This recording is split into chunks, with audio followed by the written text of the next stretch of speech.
নমস্কার বন্ধুরা, বঙ্গজয়তে তোমাদের স্বাগত জানাই। আরও একবার ফুটবলের খবর নিয়ে আমি হাজির হয়েছি। দুই বঙ্গ সন্তান আই লিগের মাঠ কাঁপাচ্ছে। এছাড়া ইস্টবেঙ্গল নতুন এক ডিফেন্ডারের সাথে কথা বলছে। সব কিছু জানবে। তার আগে বলবো, আমার চ্যানেলকে অবশ্যই তোমরা বেশি করে লাইক, শেয়ার আর কমেন্ট করো। আর চ্যানেলে যারা নতুন এসছো তারা সাবস্ক্রাইব করে বেল বাটনটা অন করে দাও, যাতে ফুটবলের সব নোটিফিকেশন রোজকার মতন তোমরা পেতে থাকো। প্রথমেই আসি ডেম্পো স্পোর্টস ক্লাবের খবরে। তোমরা জানো Dempo sports club I league second division champion হয়ে 9 বছর বাদে আবার আই লিগে ফিরে এসেছে। 5 বারের চ্যাম্পিয়ন ডেম্পো স্পোর্টস ক্লাব। আর এই second division I league champion হওয়ার পেছনে কিন্তু এক বঙ্গতনয়ের কিন্তু মুখ্য ভূমিকা ছিল। তিনি হচ্ছেন রাহুল পাসওয়ান। কলকাতা ফুটবলে পরিচিত নাম। এর আগে তিনি ডায়মন্ড হারবার এফসির হয়ে খেলেছেন কলকাতা লিগে এবং অনেক গোল করেছিলেন। সেই ফুটবলারটিকে এবারে কিন্তু ডেম্পো নিয়ে গেছিল আই লিগ সেকেন্ড ডিভিশন খেলার জন্য এবং তিনি কিন্তু 11টি ম্যাচে 4টি গোল এবং 5টি অ্যাসিস্ট ছিল। মানে বুঝতে পারছো, দুর্দান্ত একটা পারফরমেন্স। যারা বলে এই মুহূর্তে যে বাঙালি ফুটবলার নেই বা বাঙালি স্ট্রাইকার হারিয়ে গেছে, তাদেরকে কিন্তু ভুল প্রমাণিত করছে রাহুল পাসওয়ান।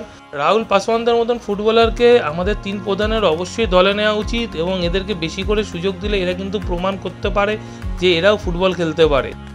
রাহুল পাসওয়ানদের মতন ফুটবলার নিয়ে কিন্তু চিন্তা করার সময় এসেছে এখন। আমাদের 3 প্রধানের অফিসিয়ালদের চিন্তা করা উচিত এই ধরনের ফুটবলারকে দলে নেওয়ার জন্য। এবার একটি ইউনাইটেড স্পোর্টসের খবর আসি। ইউনাইটেড স্পোর্টস কিন্তু আই লিগ সেকেন্ড ডিভিশনে অবনমন বাঁচিয়ে নিয়েছে। গত পরশুদিনে তারা স্পোর্টিং ক্লাবটি গোয়াকে 2-1 গোলে হারিয়েছে। তোমরা যারা ফুটবল নিয়ে আলোচনা করো বা খবর রাখো তোমরা সবাই জানো। কিন্তু এদেরই মধ্যে এক বিস্ময় বালক উঠে এসেছে। তিনি হচ্ছে সাহিল হরিজন। সাহিল হরিজন কলকাতা লিগে পাঠচক্রর হয়ে খেলেছে। এবারে অসাধারণ ব্যাকবলিতে গোলও ছিল তার। সেই সাহিল হরিজন কিন্তু কলকাতা লিগে 4th টপ গোল স্কোরার ছিল, 7খানা গোল করেছিল। আর আই লিগ সেকেন্ড ডিভিশনে এবার তার 11খানা গোল।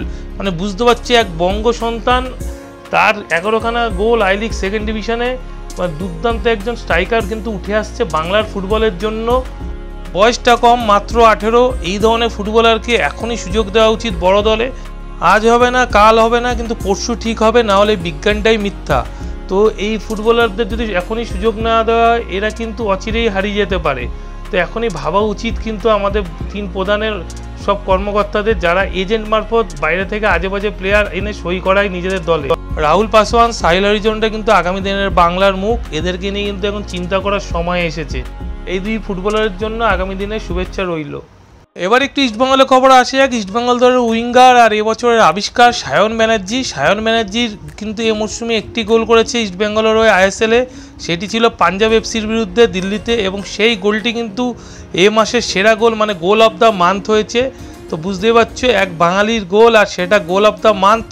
তো আমরা আশা করতে পারি সায়নের পা থেকে আগামী আইএসএলও এরকম অনেক গোল আমরা দেখতে পাবো। এবার একটু ট্রান্সফার আপডেটের খবর আসে যাক। ইস্টবেঙ্গল কিন্তু কথাবার্তা চালাচ্ছে। তোমরা সবাই জানো অ্যালেক্স সারির সাথে, এটা অনেকদিন ধরে শোনা যাচ্ছে। তবে এই মুহূর্তে কিন্তু অ্যালেক্স সারির সাথে কথাবার্তা অনেকটা অ্যাডভান্স স্টেজে পৌঁছেছে।